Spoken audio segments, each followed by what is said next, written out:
Bon, bonjour à tout le monde, on est ravis d'être ici. On est ici parce qu'après avoir été accueillis par la Belle Jeunesse au théâtre Louis Aragon à Tremblay en France, pour participer à une zone critique sur la pièce Velvet de Nathalie Béas, c'est maintenant à nous, les jeunes reporters de la colline, de les accueillir ici pour échanger ensemble autour de la pièce Journée de noces chez les Cro-Magnons de Wodjimawat. Merci aussi à vous deux d'être venus, à Jean et Laïa, deux actrices qui jouent dans la pièce.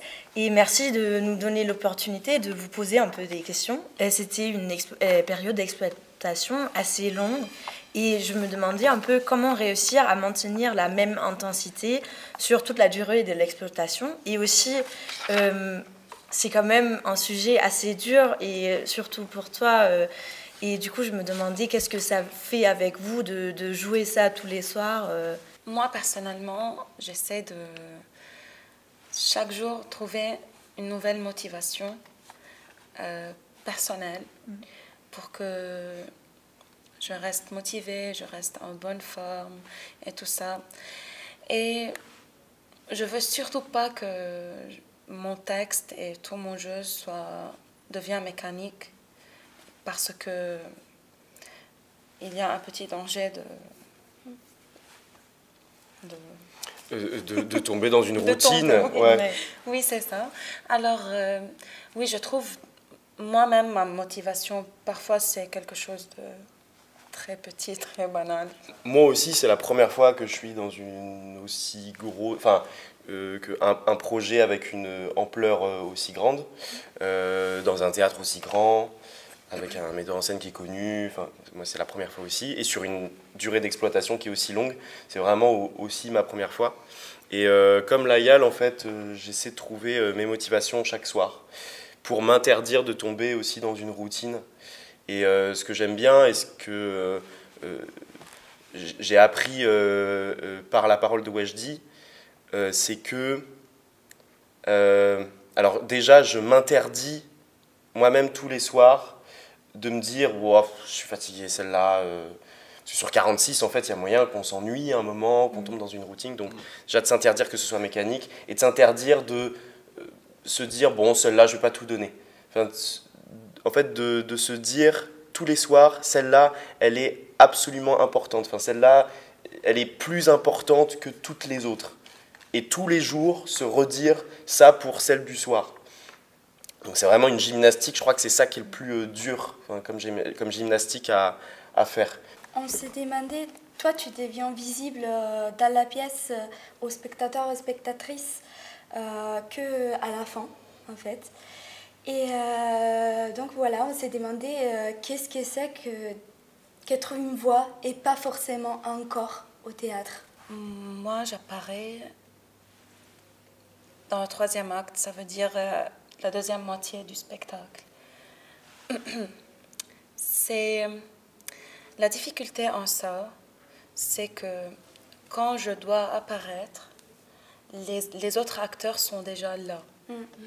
Alors, et moi, c'est la première fois que je vois le public. Et les acteurs et le public sont là. Alors, je dois tout de suite attaquer et je dois les rattraper. Je dois, justement ça, je dois les rattraper. C'est la difficulté en ça. Mais, et être pour une heure dans l'obscurité avant de sortir, c'est aussi un peu... Je suis jalouse des autres acteurs. mais aussi, c'est une belle expérience et je crois que la voix de Nelly dans ce texte est très importante. Elle nous prépare à beaucoup de choses avant qu'on ne la voie. Et elle dit beaucoup de choses aussi. Et en même temps, jouer uniquement par la voix, c'est un peu difficile parce que tu dois montrer ton état psychique et tout ça par la voix si tu es excité, par la voix si tu es... et moi, il y a une nuance. Je dois parler différemment quand je suis endormie que quand je suis éveillée. Mais maintenant, je crois que j'ai trouvé les clés. Comment toi, tu perçois ton personnage qui est si différent par rapport aux autres, notamment par les messages qu'il porte, qui est en opposition enfin, avec son frère. Oui. Dans chaque famille libanaise, au moins, il y a de ça et de ça. Et je trouve que c'est très important dans cette pièce qu'on voit les deux types d'enfance. Il y a des enfants qui voient la guerre comme ça et les autres qui la voient comme ça. En même temps, c'est le caractère qui donne un peu de souffle dans la pièce. Mon personnage et le personnage de Jean, je crois qu'on est les seuls à reposer un peu les spectateurs. Et Nelly est très poétique et c'est un peu la beauté dans la pièce, le contraste des différents personnages. Et moi, quand j'ai lu le texte au début et pour faire les auditions avec Wajdi, je lui ai dit que quand j'étais petite, j'ai vécu la guerre de 2006 au Liban. Je voyais les choses comme ça. Je voyais les choses pas aussi graves. Parce que mes parents me protégeaient de ça. Et je voyais que, ok, c'est la guerre et toutes les tantes sont chez nous et on joue tout le temps, on regarde la télé. C'était beau, pour moi, c'était beau. Parce que je ne savais pas c'est quoi la guerre et je ne comprenais pas, je ne voyais pas la mocheté des choses. Alors, je trouve que c'est important de voir les deux côtés. J'étais loin des villes des villes bombardées et tout ça. Et je voyais les choses de loin, je ne comprenais rien. C'était pas si grave pour moi, c'était beau. La famille ensemble et tout ça. Mais je crois que d'autres enfants dans d'autres villes ou villages voyaient les choses différemment. Peut-être ils ont perdu des proches, des parents, je ne sais pas quoi. Et alors ce contraste est poétique et important dans la pièce. En même temps, je crois que Neil et Nelly peuvent être un seul personnage qui voit les choses, qui vit les choses comme ça, contrastées et mélangées. On se demandait aussi, c'est quoi d'être dirigé par Wajdi Mouawad? Ça se passe comment? Et particulièrement pour votre équipe qui était binationale du coup, mais de manière générale aussi, travailler avec Wajdi Mouawad en tant qu'acteur, c'est quoi? Est-ce que vous pouvez nous raconter un peu? Alors c'est très particulier sur ce projet, parce que Wajdi ne fait plus de la mise en scène comme ça.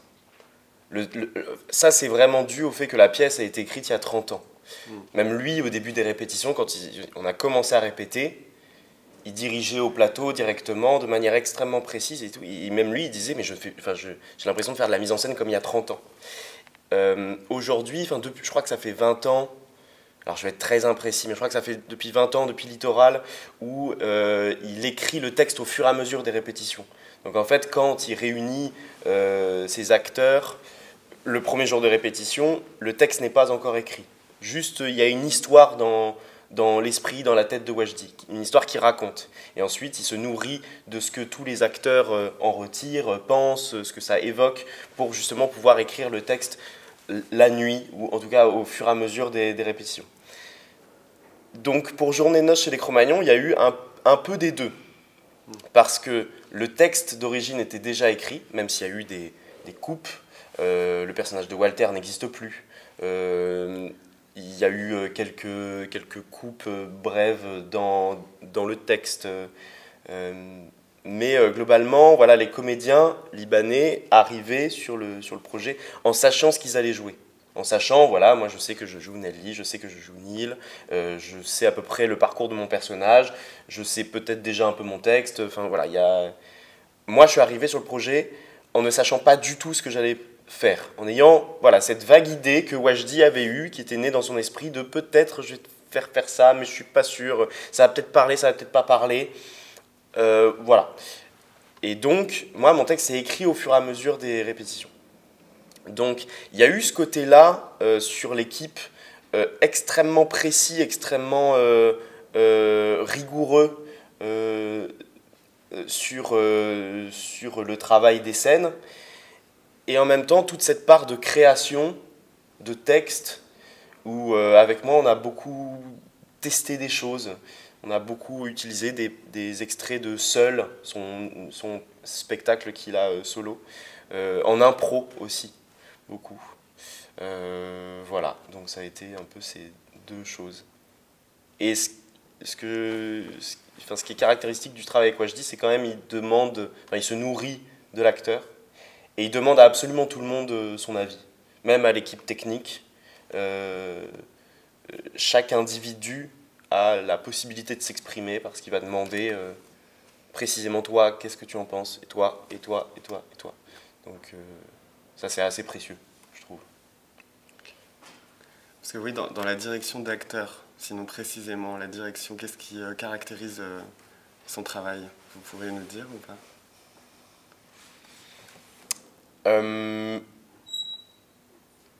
Les retours qu'il fait, sa manière d'aborder le texte et votre jeu. Je crois que c'est très viscéral. Enfin,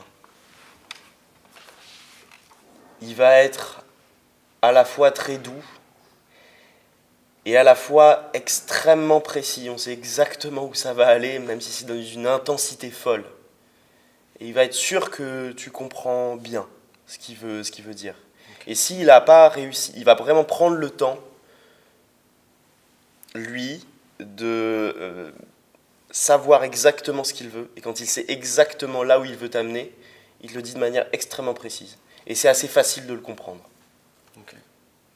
Moi, personnellement, dans cette pièce, j'avais une petite liberté parce que j'ai des monologues et des tirades. Alors, il me donnait le bout du fil, on dit, et moi, je continuais. Dès qu'il voit que je vois dans une différente direction, il me redonne la bonne direction, mais j'avais un peu de liberté dans mes scènes. Oui. Et Jean, tu nous en as du coup un peu parlé, ton personnage n'était pas prévu, enfin n'existait pas quand vous avez commencé à travailler. Du coup, bon, si peut-être tu veux ajouter des choses là-dessus, comme dans sa construction. Ouais. Et aussi, tu en as aussi un peu parlé, mais qu'est-ce que c'est que de travailler avec une équipe libanaise, si tu veux développer là-dessus? Le fiancé existait déjà. Moi, j'ai été pris du coup à la jeune troupe à la colline, et je sais qu'au moment où il y a eu la rencontre avec Wajdi lors de l'audition pour la jeune troupe, il voulait que je sois dans son projet. Donc il voulait et que je sois dans la jeune troupe et que je sois dans son projet. Donc il m'a appelé en me demandant si j'étais d'accord pour faire partie de ce projet qui serait avec une équipe libanaise, qui irait au Liban, et voilà. Mais il me disait vaguement, voilà, j'ai cette idée-là, je sais que tu feras le fiancé, mais j'ai cette idée-là de rajouter l'auteur dans sa jeunesse, mais je ne sais pas exactement comment ça va se passer. Est-ce que ce sera parlant? Est-ce que ce sera juste une apparition? Je ne sais pas exactement, mais est-ce que tu es d'accord? Tu n'es pas d'accord? Bon, moi j'étais d'accord. Et donc je suis arrivé en répétition ne sachant pas, avec juste cette...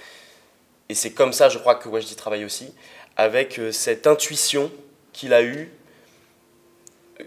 de rajouter ce personnage-là. Et que c'était pertinent. Donc, à partir de ce moment-là, je lui faisais confiance aussi. Même si j'avais pas de texte, même si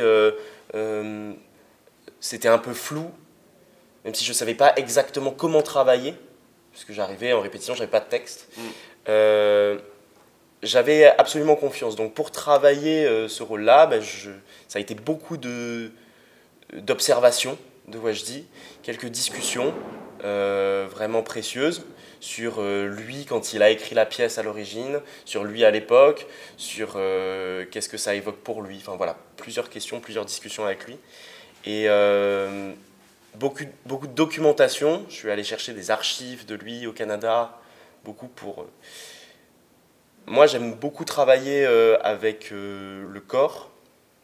Donc, mon support de texte, enfin mon support de travail pour le personnage, ça a été beaucoup de l'observer et de choper quelques tics, quelques mimiques qu'il peut avoir. Ça s'est senti. Bon.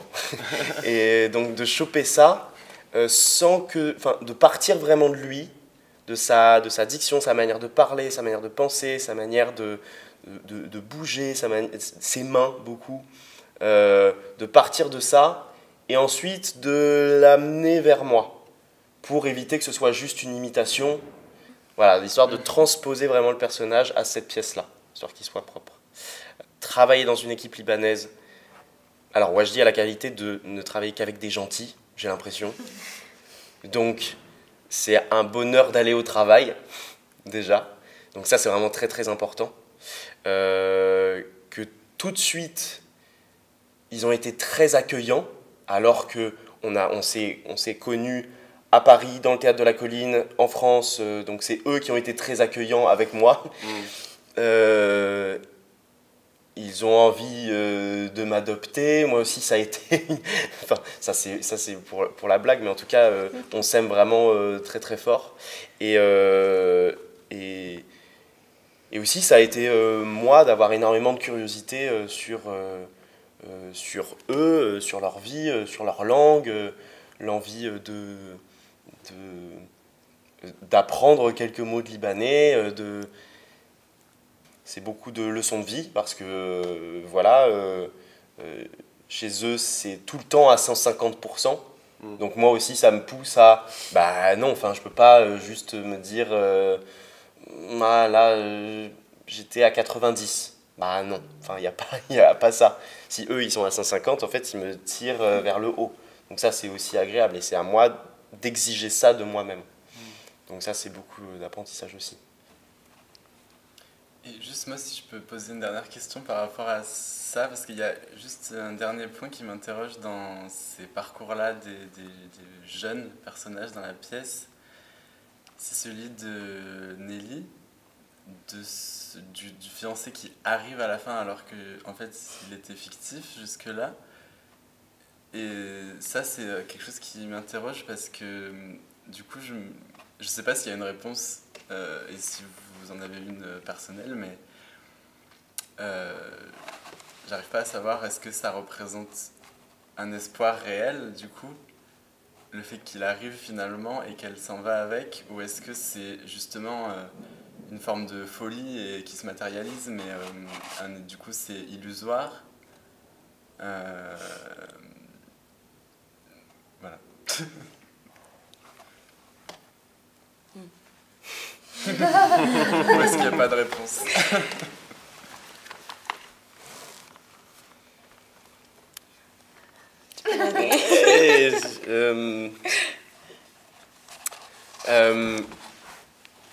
Je crois qu'il n'y a pas de bonne réponse. Ouais. Je crois que c'est autant l'un et l'autre, parce que le fiancé arrive, donc l'auteur arrive, enfin, il y a aussi la matérialisation d'une forme de poésie qui arrive dans la pièce et qui vient chercher son personnage. Mais juste après, il y a un bombardement, juste après qu'ils partent. Il arrive aussi... Enfin, c'est un peu lunaire, on a passé la pièce à entendre des bombardements, de l'orage, et lui il dit « Oh, bon, non, il n'y avait rien, enfin, quel beau pays » et tout. Donc, il y a quelque chose d'un peu irréel. Il y a plusieurs interprétations, vraiment. Est-ce que Nelly est déjà morte? Est-ce que je suis une allégorie de est-ce que mon personnage est une allégorie de la mort? Est-ce que c'est une allégorie de l'espoir? Est-ce que ça veut dire que un des espoirs au Liban, c'est de partir en Europe? Enfin, il y a 10 000 manières. Mais je trouve que c'est beau que ce moment-là soit vraiment un mystère pour plein de gens. Pour nous aussi, je crois. C'est vraiment un mystère. et que le fait qu'il n'y ait pas forcément de réponse explicative dans une pièce de théâtre, moi je trouve ça assez réussi. En plus, moi personnellement, je crois que Nelly est morte. parce que je dis, il y a des répliques qui nous préparent à ça. Peut-être que non, comme il a dit, il n'y a pas une seule réponse, mais moi je crois que c'est ça, parce que quand je dis mes 2 frères vont être à côté de moi, et alors mes 2 frères sont morts, alors ça veut dire que... Oui, pour moi, parce que c'est le sacrifice de notre génération, et c'est comme on voit aujourd'hui dans les guerres, les petits-enfants sont morts, les grands moins, on ne sait pas pourquoi. Et c'est aussi au Liban, tous les gens qui ont causé la guerre, qui a tué beaucoup de jeunes, et sont toujours vivants. Ils sont vieux, ils sont vraiment vieux et personne n'est mort. Et tous les jeunes gens sont rapidement morts dans la guerre. Et vraiment, on ne sait pas pourquoi. C'est pour cela que je crois que Nelly est morte. C'est l'innocence qui est morte. Bon, je crois qu'on arrive déjà à la fin. Merci beaucoup. C'était super touchant et je crois qu'on a appris beaucoup. Merci. Merci à vous. Merci à vous.